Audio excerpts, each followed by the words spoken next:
Hello दोस्तों, नमस्कार। स्वागत है आप सभी का अपने YouTube channel Avinash sir GS वाला में। दोस्तों, आज के वीडियो में हम लोग जीएस जीके के कुछ महत्वपूर्ण प्रश्नों को पढ़ने वाले हैं। तो आइए दोस्तों, बिना देर के हुए हम लोग वीडियो की शुरुआत करते हैं। दोस्तों, सबसे पहला क्वेश्चन है, भारत में पहली बार सर्वोच्च न्यायालय अर्थात सुप्रीम कोर्ट का गठन कब किया गया, किस अधिनियम के अंतर्गत किया गया, उसके मुख्य न्यायाधीश कौन थे। दोस्तों, आइए समझते हैं। भारत में पहली बार सर्वोच्च न्यायालय का गठन 1773 रेगुलेटिंग एक्ट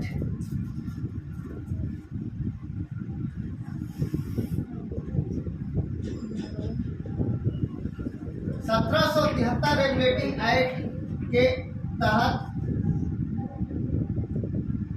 1774 में कलकत्ता में किया गया था।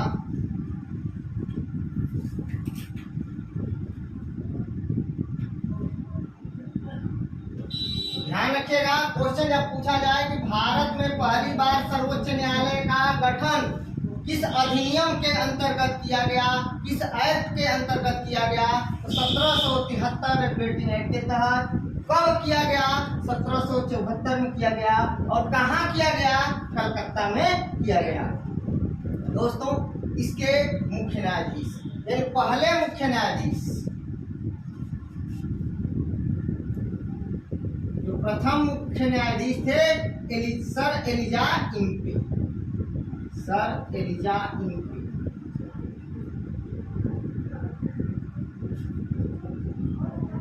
Sir Elijah Impey. अगला क्वेश्चन, अन्य न्यायाधीश 3 थे। कौन कौन थे? हाइट, चैम्बर्स और वेस्टमिंस्टर।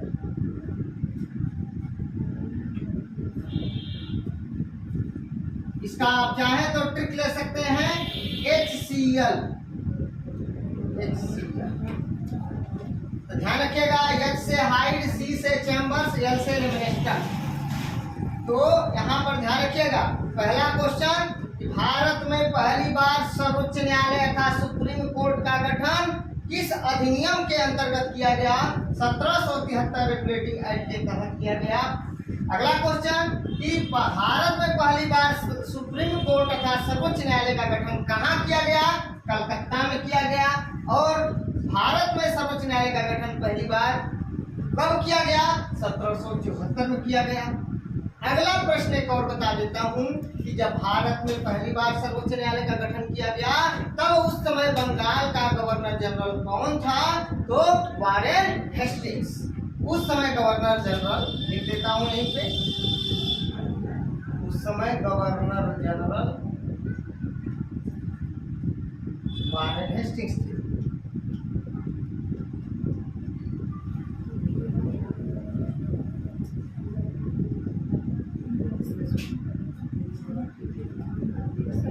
बंगाल का प्रथम गवर्नर जनरल वारेन हेस्टिंग्स।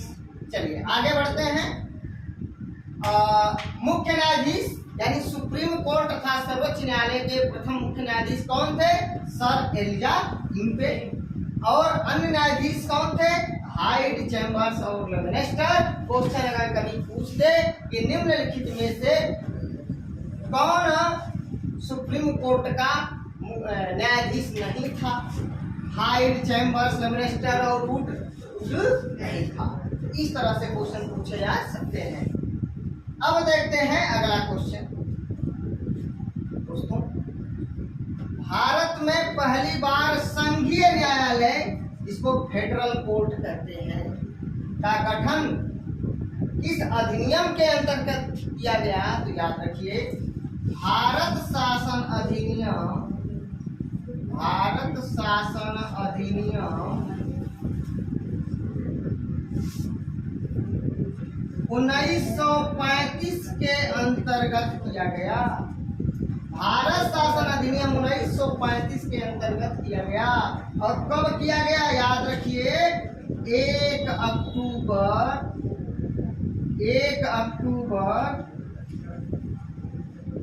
1 अक्टूबर 1937 में। तो याद रखिएगा, भारत में पहली बार संघीय न्यायालय अर्थात फेडरल कोर्ट का गठन कब किया गया? तो 1 अक्टूबर 1937 में किया गया। और किस अधिनियम के अंतर्गत किया गया? भारत शासन अधिनियम के अंतर्गत। और कहाँ किया गया? कलकत्ता में किया गया। कलकत्ता में किया गया।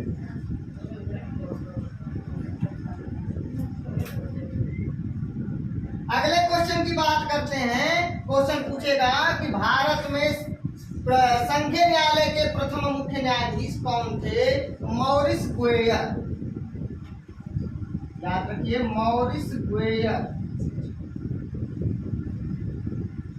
मॉरिस गोयर जो है संघीय न्यायालय अर्थात फेडरल कोर्ट के प्रथम मुख्य न्यायाधीश थे। और उनके साथ उनके 2 सहयोगी थे। उन सहयोगी का नाम क्या है? सर शाह मोहम्मद। सर शाह मोहम्मद सुलेमान। मोहम्मद सुलेमान। और दूसरे व्यक्ति जो थे उनका नाम था मुकुंद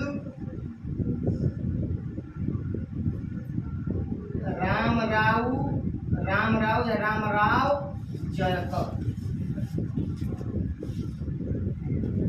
याद रखिएगा, क्वेश्चन आपसे पूछा जाएगा कि भारत में पहली बार संघीय न्यायालय अर्थात फेडरल कोर्ट का गठन कब किया गया? तो 1 अक्टूबर 1937 में। कहाँ किया गया? कलकत्ता में। और किस अधिनियम के अंतर्गत किया गया? भारत शासन अधिनियम 1935 के अंतर्गत किया गया था। और संघीय न्यायालय अर्थात फेडरल कोर्ट के प्रथम मुख्य न्यायाधीश कौन थे? तो मॉरिस गोयर थे। और अन्य न्यायाधीश अर्थात मॉरिस गोयर के सहयोगी के तौर पर कौन थे? तो सर शाह मोहम्मद सुलेमान और मुकुंद रामराव जयकर थे। याद रखिए। अगले क्वेश्चन की बात करते हैं। बंगाल का प्रथम गवर्नर कौन था? तो रॉबर्ट क्लाइव था। रॉबर्ट क्लाइव था। बहुत से लोगों को पता होगा, कई लोगों को नहीं पता होगा। तो रॉबर्ट क्लाइव था। याद रखिएगा, प्लासी का जब युद्ध हुआ उस समय जो है अंग्रेजों का नेतृत्व रॉबर्ट क्लाइव किया। रॉबर्ट क्लाइव के ही नेतृत्व में अंग्रेजों ने प्लासी का युद्ध जीता था। और प्लासी का जब युद्ध हुआ उसमें कोई गवर्नर नहीं होता था। प्लासी के युद्ध के बाद 1757 से लेकर 1760 तक बंगाल का पहला गवर्नर रॉबर्ट क्लाइव था। याद रखिएगा। तो बंगाल का प्रथम गवर्नर रॉबर्ट क्लाइव। इसके बाद फिर हैवलॉक आया, वेस्टस्टार्ट आया, कार्टियर आया, बर्लेस्ट आया। और करीब बाद फिर जो है वारेन हेस्टिंग्स आया। तो खैर यहाँ पे हमने बंगाल का प्रथम गवर्नर पूछा है तो रॉबर्ट क्लाइव। अगला क्वेश्चन, बंगाल का प्रथम गवर्नर जनरल कौन था? तो वारेन हेस्टिंग्स। Warren Hastings.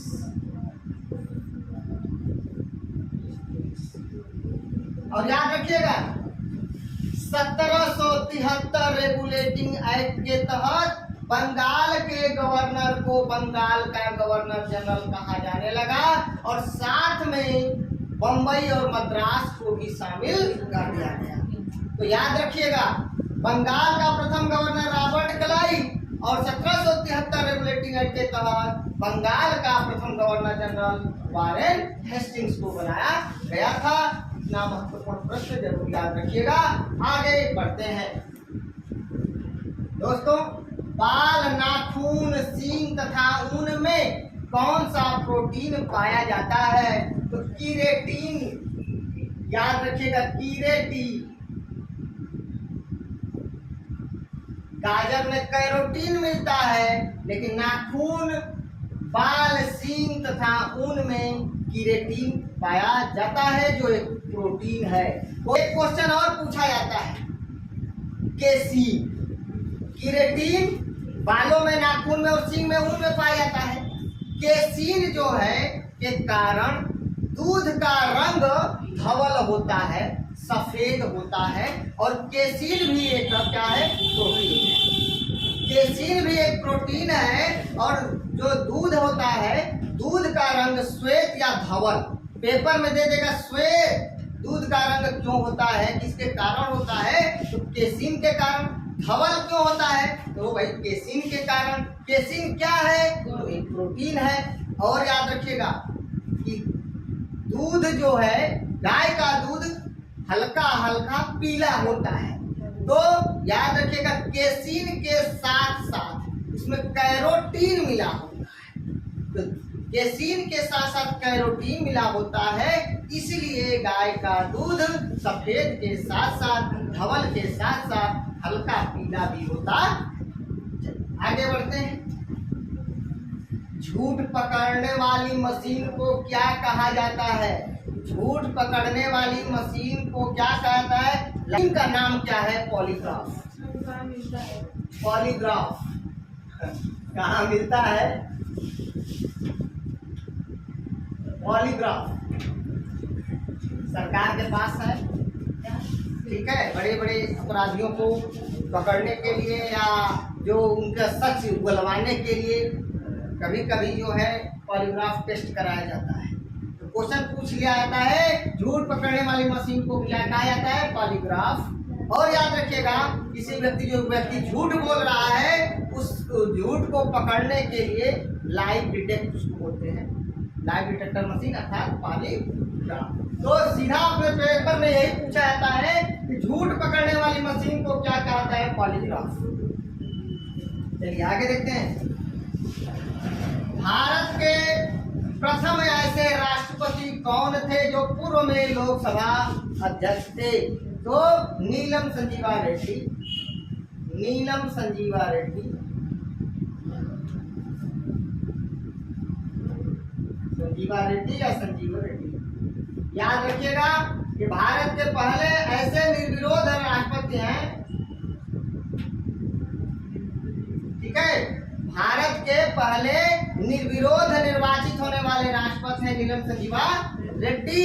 और भारत के प्रथम ऐसे राष्ट्रपति हैं जो पूर्व में लोकसभा स्पीकर रह चुके थे और उसके बाद जो है चुनाव राष्ट्रपति का लड़ा। बहुत ही महत्वपूर्ण, भारत के प्रथम ऐसे राष्ट्रपति कौन थे जो पूर्व में लोकसभा अध्यक्ष थे? नीलम संजीवा रेड्डी।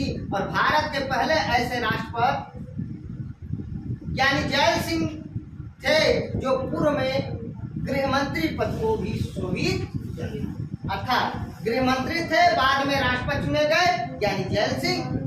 पहले लोकसभा अध्यक्ष थे, बाद में राष्ट्रपति चुने गए नीलम संजीवा रेड्डी।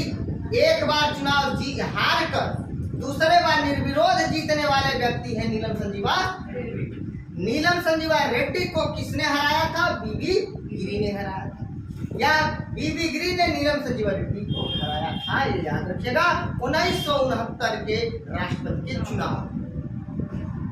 आगे बढ़ते हैं। भारत के किस राष्ट्रपति ने जेबी वीटो अर्थात पॉकेट वीटो का प्रयोग किया था? तो ज्ञानी जैल सिंह। ज्ञानी जैल सिंह।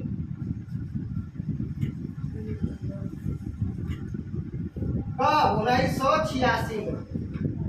कब? 1986 में डाक संशोधन विधेयक पर उन्होंने अपना विचार नहीं दिया और उस पर सिग्नेचर नहीं किया, सीधा अपने पॉकेट में उस बिल को रख लिया और वही जेबी वीटो कहा गया। याद रखिएगा कि संसद के द्वारा पारित कोई विधेयक राष्ट्रपति के पास जाता है तो अनुच्छेद 111 के अंतर्गत वो अनुमति दे न दे या अपने पास रख ले। तो पहली बार अगर वीटो का कोई प्रयोग किया था, जेबी वीटो का प्रयोग किया था, तो ज्ञानी जैल सिंह ने किया था। भारत के किस राष्ट्रपति ने जेबी वीटो का प्रयोग किया था? यानी जैल सिंह 1986 में डाक संशोधन बिल को लेकर किया था। भारत में पहली बार पंचायती राज की शुरुआत किसने किया? पंडित जवाहरलाल नेहरू ने किया। और कहां से किया? राजस्थान के नागौर से। नागौर से। आइए, नागौर कहाँ है? राजस्थान में। कहाँ है? राजस्थान में है। राजस्थान में है। और याद रखिएगा कब 2 अक्टूबर 1959 को। याद रखिए भारत में पहली बार पंचायती राज की शुरुआत किसने किया? पंडित जवाहरलाल नेहरू ने किया। कब किया? 2 अक्टूबर 1959 को किया। कहां से किया? राजस्थान के नागौर से शुरू किया था, याद रखिएगा। अगला क्वेश्चन, मधुमक्खी पालन को क्या कहते हैं? AP culture.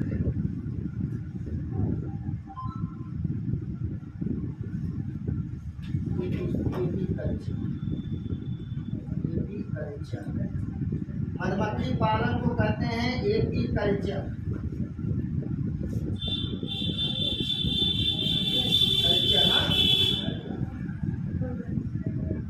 मधुमक्खी पालन को एपी कल्चर कहते हैं। एपी कल्चर कहते हैं। रेशम पालन को सेरी कल्चर कहते हैं।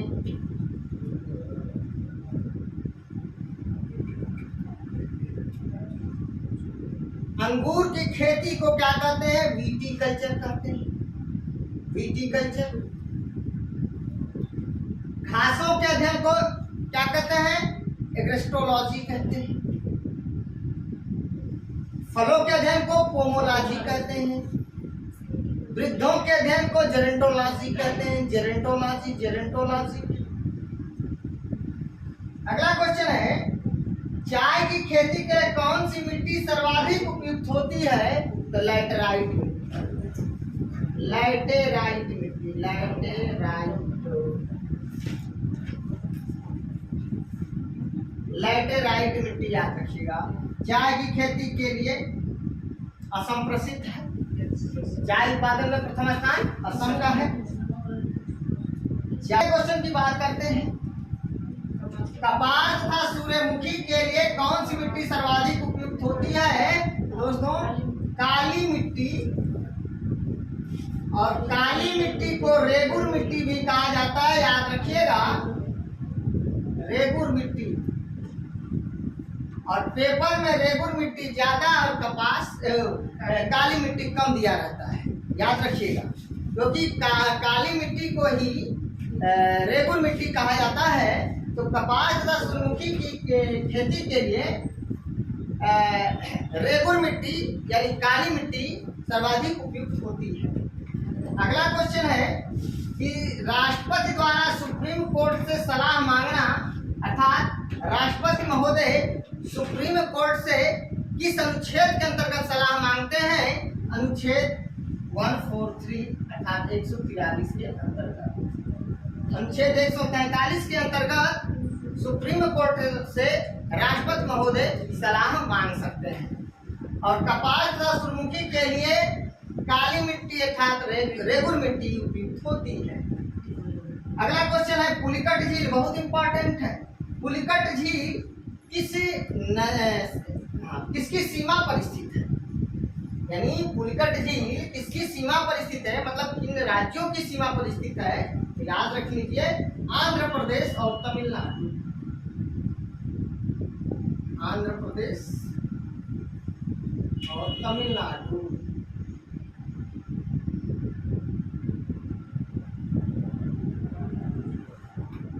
दोस्तों अगले क्वेश्चन की बात करते हैं। नागार्जुन सागर बांध कृष्णा नदी पर है और आंध्र प्रदेश और तेलंगाना राज्यों में फैला है। हीराकुंड बांध महानदी पर है उड़ीसा में। हीराकुंड बांध महानदी पर है उड़ीसा में। भाखड़ा नांगल बांध सतलज नदी पर है और हिमाचल प्रदेश में है, याद रखिएगा, हिमाचल प्रदेश। टिहरी बांध उत्तराखंड में है और भागीरथी नदी पर है। अब इसके बारे में कुछ महत्वपूर्ण फैक्ट सुन लीजिए ध्यान से। नागार्जुन सागर बांध कृष्णा नदी पर है, आंध्र प्रदेश और तेलंगाना राज्य। हीराकुंड बांध महानदी पर है उड़ीसा। देखिए क्वेश्चन अगर पूछा जाए भारत का सबसे बड़ा बांध कौन है, तो भाखड़ा नांगल बांध होगा, लेकिन सबसे ऊंचा पूछ देगा, सबसे ऊंचा तो टिहरी बांध होगा भागीरथी नदी पर, और दूसरा सबसे ऊंचा भाखड़ा। बड़ा में पूछेगा तो भाखड़ा नांगल बांध, ऊंचाई में पूछेगा तो टिहरी बांध आएगा। आगे विश्व तंबाकू निरोध दिवस कब मनाया जाता है दोस्तों? 31 मई। और श्रमिक दिवस कब मनाया जाता है? 1 मई को मनाया जाता है। श्रमिक दिवस, मजदूर दिवस 1 मई को मनाया जाता है। तो दोस्तों आइए एक बार मैं आप लोगों को फटाफट रिवाइज करा देता हूं पूरा। देखिए, भारत में पहली बार सर्वोच्च न्यायालय का गठन 1773 रेगुलेटिंग एक्ट के तहत 1774 में कलकत्ता में किया गया था। उस समय बंगाल का गवर्नर जनरल वारेन हेस्टिंग्स था। दोस्तों जब पहली बार भारत में सर्वोच्च न्यायालय का गठन कलकत्ता में किया गया था, तो क्वेश्चन आपसे पूछा जाएगा कि कलकत्ता में सुप्रीम कोर्ट के प्रथम मुख्य न्यायाधीश कौन थे? तो सर एलिजा इमली।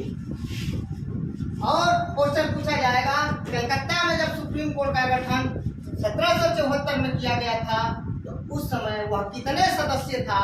4 सदस्य था, एक मुख्य न्यायाधीश और उनके 3 अन्य सहयोगी थे। कौन कौन? HCL, हाइड, चैम्बर्स और लेवेनिस्टर। भारत में पहली बार संघीय न्यायालय अर्थात फेडरल कोर्ट का गठन कब किया गया? तो 1 अक्टूबर 1937 को किया गया, और भारत शासन अधिनियम 1935 के अधिनियम के अंतर्गत किया गया, और इनके मुख्य न्यायाधीश मॉरिस गोयर थे। और ये संघीय न्यायालय कहाँ गठित किया गया था? कलकत्ता में किया। चलिए, तो हो गया मुख्य न्यायाधीश मॉरिस गोयर। अन्य न्यायाधीश कौन थे? सर शाह मोहम्मद सुलेमान और मुकुंद रामराव जयकर अन्य न्यायाधीश थे, इनके सहयोगी थे। बंगाल का प्रथम गवर्नर रॉबर्ट क्लाइव और बंगाल का प्रथम गवर्नर जनरल। याद रखिएगा, क्वेश्चन पूछा जाए कि प्लासी के युद्ध के तुरंत बाद बंगाल का गवर्नर कौन बना? तो रॉबर्ट क्लाइव। रॉबर्ट क्लाइव को आकाश से उतरा हुआ सेना नायक की संज्ञा दिया गया है। अगला क्वेश्चन, बक्सर का जब युद्ध हुआ था तब उस समय गवर्नर कौन था बंगाल का? 1764 हैवलाक था कि बेंसिस्टार्ट था? कौन था? तो 1764 में जब बक्सर का युद्ध हुआ था, उस समय बंगाल का गवर्नर बेंसिस्टार्ट था। लेकिन जैसे ही युद्ध समाप्त हुआ और इलाहाबाद की संधि हुई 1765 में, तब बंगाल का गवर्नर फिर रॉबर्ट क्लाइव हो गया। मतलब जो इलाहाबाद की संधि हुई 12 अगस्त 1765 को और 16 अगस्त 1765 को, उस समय बंगाल का गवर्नर रॉबर्ट क्लाइव था। लेकिन जब युद्ध हुआ बक्सर का, उस समय बंगाल का गवर्नर बेंसिस्टार्ट। हैवलाक जो था गवर्नर, वह 1760 में रॉबर्ट क्लाइव ने इस्तीफा दे दिया, तब वो पद रिक्त हो गया, तो कार्यवाहक गवर्नर बनाया गया था हैवलाक। चलिए आगे बढ़ते हैं। बाल, नाखून, सींग तथा ऊन में कौन सा प्रोटीन पाया जाता है? केराटिन। झूठ पकड़ने वाली मशीन को क्या कहा जाता है? पॉलीग्राफ। भारत के प्रथम ऐसे राष्ट्रपति कौन थे जो पूर्व में लोकसभा अध्यक्ष थे? नीलम संजीवा रेड्डी। भारत के किस राष्ट्रपति ने जेबी वीटो का प्रयोग किया था? यानी जैल सिंह। 1986 में। भारत में पहली बार पंचायती राज की शुरुआत पंडित जवाहरलाल नेहरू ने कहां से की थी? नागौर से, राजस्थान में है, और 2 अक्टूबर 1959। मधुमक्खी पालन को क्या कहते हैं? एपीकल्चर। रेशम कीट पालन को क्या कहते हैं? सेरीकल्चर। चाय की खेती के लिए कौन सी मिट्टी सर्वाधिक उपयुक्त है? चाय की खेती के लिए कौन सी मिट्टी सर्वाधिक उपयुक्त है? लैटेराइट मिट्टी।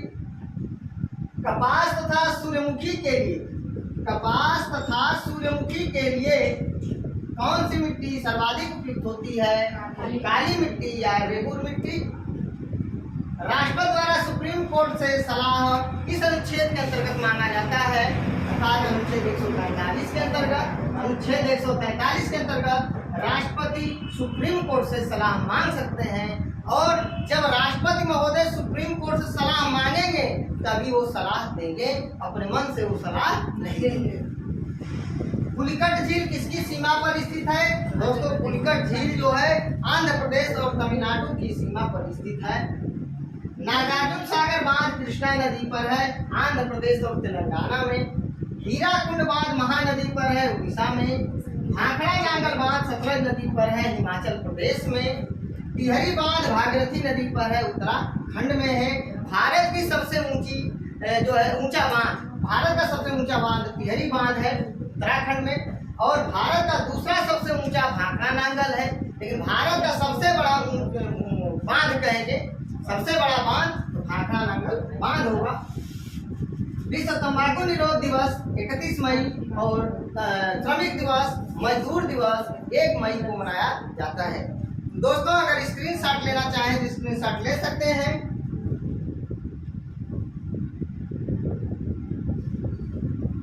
दोस्तों, अगर आप लोगों को मेरा वीडियो अच्छा लगे प्लीज दोस्तों लाइक कमेंट शेयर करके मुझे सूचित जरूर करना।